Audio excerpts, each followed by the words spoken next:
Oke, baik. Bismillahirrahmanirrahim. Assalamualaikum warahmatullahi wabarakatuh. Yang terhormat Ibu Ika Nurlaili, selaku dosen pengampu mata kuliah Predictive Analytics. Izinkan kami mempresentasikan hasil dari proyek UAS yang telah kita buat, yaitu tentang Market Research and Recommendation and Visualization Technique for Business Decision. Nah, anggota kelompok kami yaitu ada Rifana Pakusuma dengan NIM belakang 022, lalu ada Junifer Christiana Tanael dengan NIM belakang 026, lalu ada saya sendiri, Davandika Zain dengan NIM belakang 030. Ya, kita next lagi. Latar belakang, Sport Center adalah toko yang menjual berbagai kebutuhan olahraga seperti jaket, baju, tas, dan sepatu. Toko ini mulai berjualan sejak tahun 2013, sehingga sudah memiliki pelanggan tetap sejak lama, dan tetap berusaha untuk mendapatkan pelanggan baru sampai saat ini. Di awal tahun 2019, manajer toko tersebut merekrut junior data analis untuk membantu memecahkan masalah yang ada di tokonya, yaitu menurunnya pelanggan yang membeli kembali ke toko. Junior DA atau data analis tersebut pun diberi kepercayaan untuk mengolah data transaksi toko. Manajer toko mendefinisikan bahwa customer termasuk eh, sudah bukan disebut pelanggan lagi atau churn ketika dia udah nggak bertransaksi ke tokonya sampai dengan 6 bulan terakhir dari update data terakhir yang tersedia. Manajer toko pun memberikan data transaksi dari tahun 2013 sampai dengan tahun 2019 dalam bentuk CSV dengan datanya itu yaitu data retail.csv dengan jumlah baris 100.000, maka perlu adanya sebuah analisis dan model yang dibangun untuk membantu toko tersebut dalam melihat dan mencari solusi atas permasalahan yang mereka hadapi. Selanjutnya ada rumusan masalah. Di sini ada 5, yaitu yang pertama bagaimana eksplorasi kolom dataset dari kasus tersebut, yang kedua itu bagaimana tahapan data preparation-nya, lalu yang ketiga bagaimana insight yang didapatkan dari proses EDA, lalu bagaimana proses data pre-processing, dan yang terakhir bagaimana model terbaik yang cocok untuk diimplementasikan ke dalam studi kasus Sport Center di atas. Oke, selanjutnya ada tujuan. Di sini yang pertama, mendapatkan insight dari model dan evaluasi model yang sudah dibuat dan diuji. Lalu yang kedua itu melakukan pre-processing data untuk menghilangkan beberapa permasalahan pada data yang tidak diinginkan.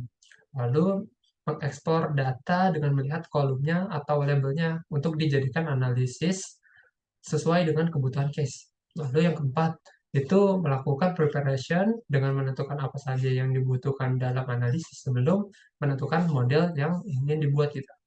Lalu yang terakhir, menentukan model yang dibutuhkan dalam analisis data untuk membandingkan keakuratan datanya. Selanjutnya kita ada manfaat. Yang pertama itu dapat mengetahui langkah-langkah dalam melakukan pre-processing kita. Lalu dapat membantu manajer toko untuk melakukan pemisahan pada data customer atau pelanggan yang tidak berkunjung ke toko selama 6 bulan dan dianggap churn.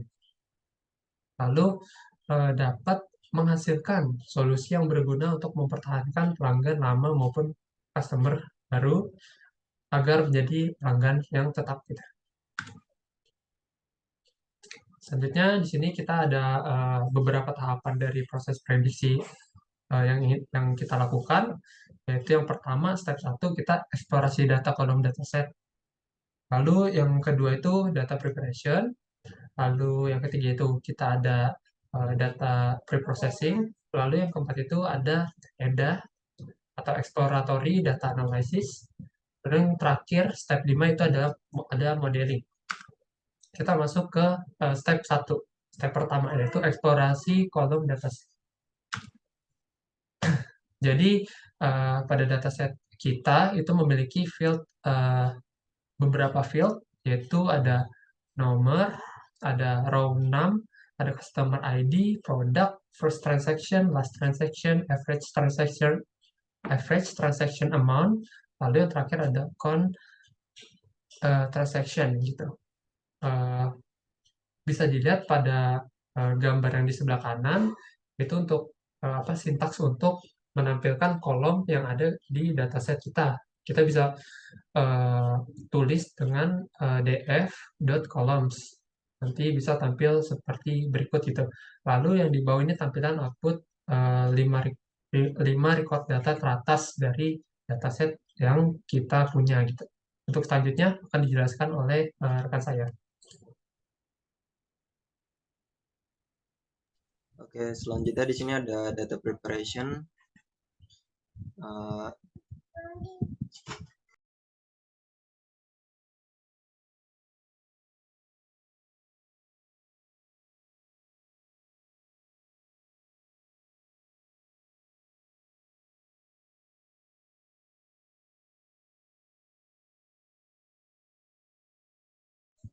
Mohon maaf, di sini ada gangguan sebentar.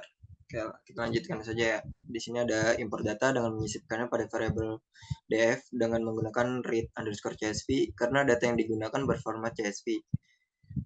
Oke, kita bisa lihat di sini sintaksnya, yang mana df itu sebagai variabelnya atau data frame. Kemudian di sini kita menggunakan pd.read_csv dan pemanggilan datanya data_retail.csv. Lalu dipanggil data teratasnya, 5 data teratas yaitu dengan df.head. Oke, selanjutnya. Ya, berikut ini merupakan sintaks yang digunakan untuk melihat info dari data yang telah disisipkan ke dalam data frame def ini dengan sintaks df.info. Nah, nanti akan menampilkan output kolom-kolom seperti nomor, row_num, customer ID, product, first transaction, last transaction, average transaction amount, dan yang terakhir itu count_transaction. Di mana data type ini merupakan masih memakai integer. Yang ini ada 2 kolom, yaitu first transaction dan last transaction ini memakai data tipe data itu integer. Oke, selanjutnya. Nah, di sini kita melakukan cleansing data dengan mengubah variabel pada kedua data transaksi yang berawalan menggunakan tipe data integer dan diubah menjadi tipe data datetime. Lalu mencetak kembali 5 data teratas yang telah diubah dari data frame df-nya. Nah, seperti yang saya bilang tadi, ada 2 data yang masih memakai tipe datanya integer. Nah, itu kita ubah menjadi datetime seperti sintaks berikut. Yang di sebelah kiri, pada gambar sebelah kiri. Kemudian untuk menampilkan hasil outputnya menggunakan sintaks seperti di bawah dengan def_info lagi. Nah, ini sudah berubah datanya, tipe datanya menjadi datetime. Oke, next.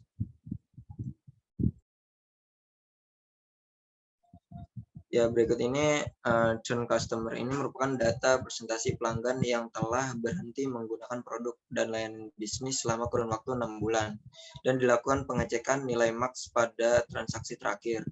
Untuk menentukan churn sesuai dengan instruksi yang telah diberikan, yaitu dengan cara mengklasifikasikan pelanggan yang berstatus churn dan mana yang tidak churn. Lalu cetak 5 data teratas dengan sintaks sebagai berikut. df.log df last transaction kurang lebih sama dengan 2018 bulan 8 tanggal 1 is churn sama dengan true. Nah, begitu sebaliknya dengan pemanggilan last transaction dengan kondisi lebih dari 2018 bulan 8 tanggal 1 is churn itu false. Nah, kalau yang true ini berarti dia churn. Kalau yang false berarti dia bukan churn. Oke, next. Selanjutnya, untuk melakukan pengambilan keputusan menggunakan sintaks df is churn untuk mengklasifikasikan pelanggan mana yang churn berdasarkan logika true dan false.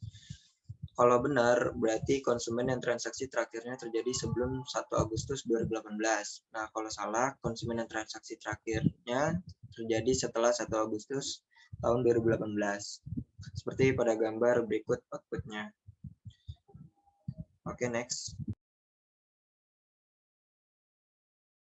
Kita masuk ke bagian data preprocessing. Next. Dilakukan label encoder untuk mengubah value pada kolom ischurn dari string menjadi numerik. Hal ini Maaf, di sini azan terlebih dahulu.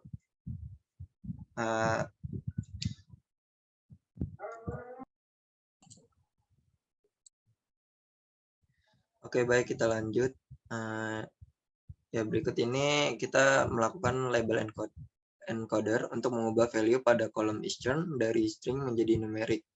Hal ini untuk mempermudah dalam menggolongkan customer yang churn atau tidak churn dan juga mempermudah dalam memvisualisasikannya. Berdasarkan hasil output di bawah, kalau angka 0 berarti false, yang berarti bukan churn, sedangkan angka 1 yang berarti true dan merupakan customer churn. Nah, ini kita bisa lihat di sini sintaksnya LE itu variabel baru yang berarti label encoder, dan df is churn sama dengan LE fit transform, fit datanya dengan fit transform df is churn, kemudian di print LE classes, kemudian di print lagi np numpy sort df is churn unique, kemudian print. Nanti akan menghasilkan output seperti ini, false, true. Kalau false itu kalau false itu 0, kalau true itu 1. Oke, next. Oke, selanjutnya mengeneralisasikan semua elemen pelanggan dengan cara yang sama untuk menentukan pelanggan yang keberapa dan mana yang termasuk atau tidak termasuk dalam churn, dengan menggunakan sintaks df is churn yang diterapkan ke semua kolom is churn. Oke, berikut ini adalah outputnya. Oke, next. Nah, kemudian di sini kita untuk menghapus kolom yang tidak diperlukan dengan menghapus kolom no dan row dengan sintaks seperti di bawah, yaitu del delete df no, delete df row underscore 6, kemudian ditampilkan dengan sintaks df.head untuk menampilkan data teratas, 5 data teratas. Oke, next. Selanjutnya akan dijelaskan oleh rekan saya.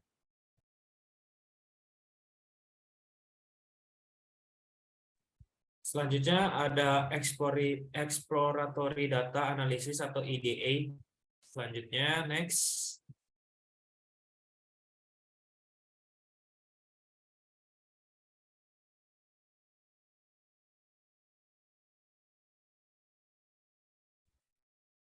Untuk yang pertama, untuk melihat missing value dari data frame DF dengan fungsi .isNull, di mana fungsi ini melihat apakah di dalam data frame terdapat data yang nol atau kosong, dan fungsi .value.any digunakan untuk melihat apakah pada keseluruhan data maka akan tampil false, yang berarti pada data frame tersebut tidak terdapat missing value.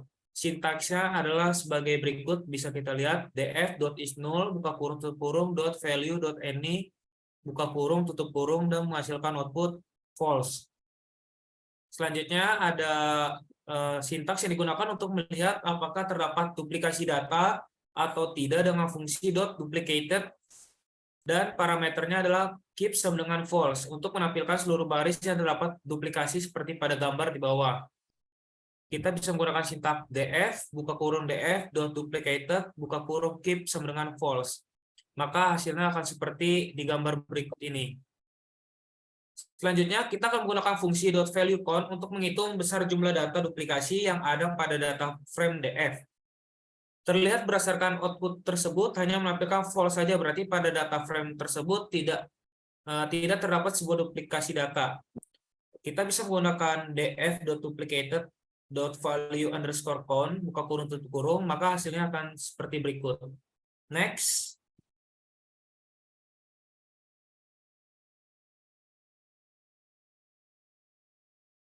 Selanjutnya terdapat sintaks yang digunakan untuk memvisualisasikan data sebagai tren akuisisi pelanggan selama bertahun-tahun yang menggunakan bar chart. Untuk melakukan ini, kami membuat fungsi atau kolom tambahan yang masing-masing mewakili tahun dari first transaction dan last transaction, yang diberi nama variabel years underscore first underscore transaction dan years underscore last underscore transaction yang sebelumnya divisualisasikan. Berikut merupakan sintaks dan outputnya dapat kita lihat pada gambar berikut. Next. Selanjutnya adalah sintaks yang digunakan untuk memvisualisasikan tren jumlah transaksi per tahunnya dengan menggunakan bar chart. Berdasarkan visualisasi bar chart tersebut, number of customer berjalan dengan number of transaction. Hal ini terlibat pada tahun 2017, yakni sama-sama meningkat baik transaksi maupun konsumennya. Hal serupa juga terjadi dan dialami pada tahun 2015 sebelumnya. Tapi pada tahun yang terakhir terjadi penurunan yang dipermasalahkan oleh manajer perusahaan tersebut. Berikut adalah sintaksnya dan hasil outputnya dan hasil visualisasinya. Bisa kita lihat pada gambar tersebut. Next. Selanjutnya adalah visualisasi yang menggunakan library Seaborn berupa point plot. Visualisasi tersebut menggambarkan tren dari tahun ke tahun yang berisikan rata-rata jumlah transaksi untuk tiap-tiap produknya. Berikut adalah sintaks yang bisa digunakan untuk menampilkan visualisasi tersebut yang bisa kita lihat bersama-sama pada gambar tersebut. Next. Lanjut. Selanjutnya adalah masuk ke dalam modeling. Bisa next ya. Di bagian ini selanjutnya akan menentukan feature column dari dataset yang dimiliki. Di sini dipilih kolom average underscore transaction underscore amount, kemudian juga ada count underscore transaction, kemudian juga ada year underscore div. Akan tetapi kolom terakhir belum ada. Silakan di-create dahulu kolom year underscore ini, dan kemudian assign a dataset dengan feature column ini sebagai variabel independent X. Untuk target, tentunya persoalan customer dengan kondisi churn atau tidak, assign dataset untuk target ini dimasukkan ke dalam variabel dependent Y. Untuk sintaks dan hasil outputnya dapat dilihat seperti gambar berikut. Next.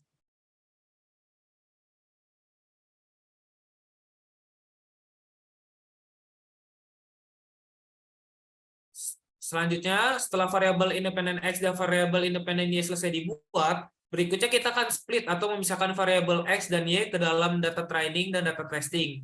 Dengan bagian testingnya 25% dari jumlah entry data dan random stage-nya 0, di mana data akan diacak berapa kali, namun pada kasus sekali ini kami menggunakan random stage sebesar 0, berarti data tersebut tidak diacak sama sekali. Berikut adalah sintaks dan hasil output. Berikut adalah sintaks untuk melakukan pemisahan atau split. Next. Nah, selanjutnya setelah dipisahkan akan dibuat sebuah model menggunakan linear regression atau inisialisasi model fit, dan kemudian evaluasi model dengan menggunakan confusion matrix, yang dimana visualisasinya menggunakan heat map dari library Seaborn. Bisa kita lihat sintaksnya dan hasil outputnya pada gambar tersebut. Sebelah kiri ada sintaksnya dan di sebelah kanan ada outputnya. Lanjut. Selanjutnya, setelah divisualisasikan berupa confusion matrix, kita akan menghitung nilai akurasi, presisi, dan recall berdasarkan nilai target sesungguhnya dan nilai target hasil prediksi berdasarkan hasil yang didapatkan dari analisis nilai akurasi, presisi, dan recall yang sudah sama, yang berarti pemodelan ini telah berhasil mendekati atau sama dengan nilai aktual. Berikut adalah sintaks dan hasil dari penghitungan nilai akurasi, presisi, dan recall. Next.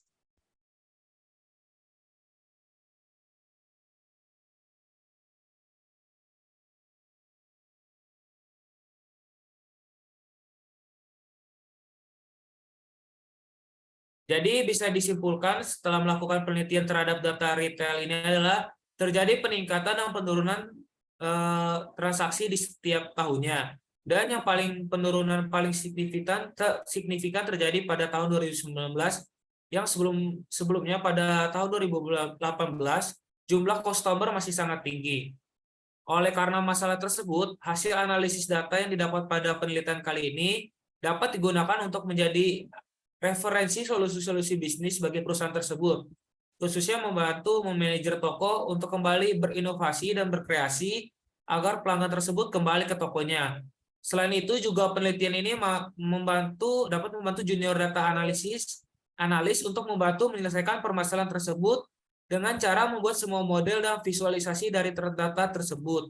Ya, nantinya model visualisasi itu dapat digunakan dan dipelajari, khususnya model tersebut sudah memberikan nilai akurasi, nilai presisi, dan nilai skor yang dapat membantu memprediksi apakah usaha yang dilakukan ini akan berhasil atau tidak. Sehingga manajer toko dapat mengetahui dan menemukan solusi yang ia alami dari permasalahan perusahaannya tersebut.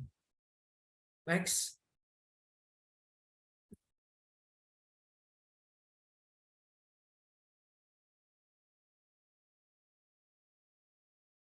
Sekian presentasi dari kelompok kami, kurang lebihnya kami mohon maaf.